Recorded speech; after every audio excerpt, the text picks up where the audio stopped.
This thing suddenly sprouted from the ground one morning on the 33rd of an unusually long December. All at once it grew, its twisted branches reaching upward towards the sky.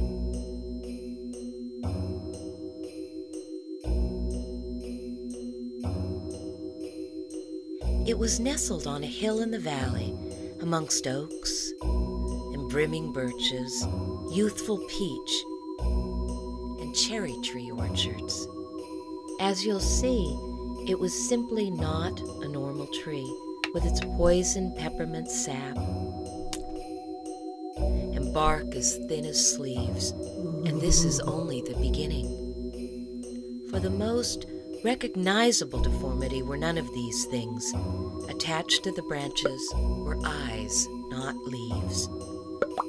No leafy green leaves to sway back and forth day and night. No, nothing of the sort, only circles of assumed sight. And to make things worse, this tree with all these eyes could still not see. Not only could this thing not see, it could not blink, leaving much opportunity for catching bits of rock and passing dirt in the whites of its eyes. And only when it was lonely enough to weep did the poor thing get to drink. With such relentless agony, it could not catch a single wink. It could only daydream about what would never be.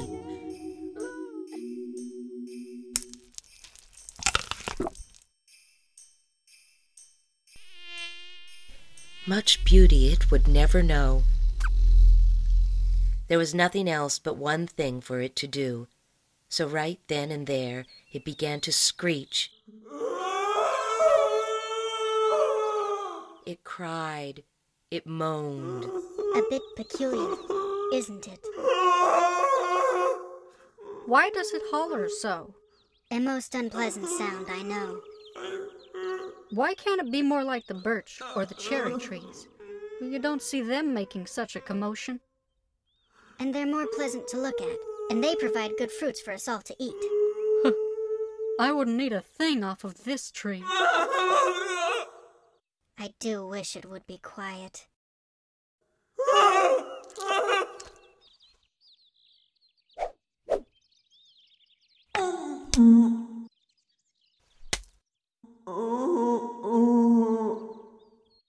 Hey you, stop that now.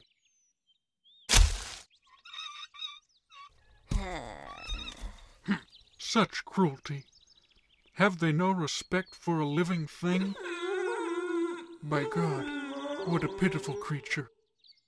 Unbeknownst to the woodcutter, his gesture of kindness only prolonged its misery, and while the other trees changed with the seasons, it stayed in its sorrowful state. In the summer it baked and burned.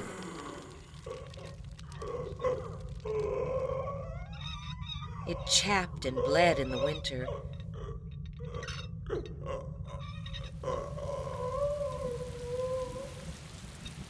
And let us not forget the horrors of spring.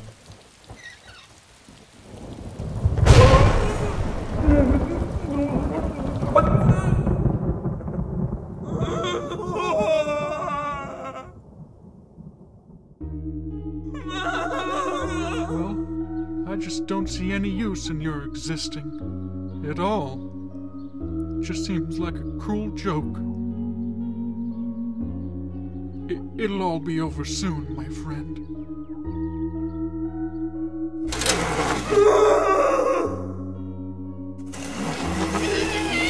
You're not making this any easier for me.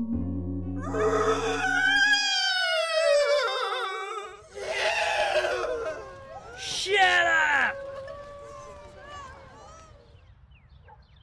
Forgive me, sad soul. And so he fled. The townspeople, unable to bear the tree's suffering, picked up their belongings and moved to another valley. We're leaving! Even the earth where it was plotted on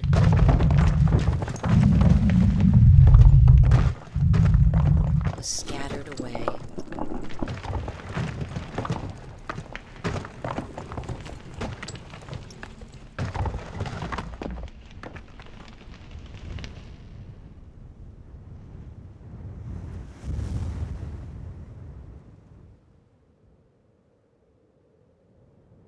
What is the point of such unnecessary misery?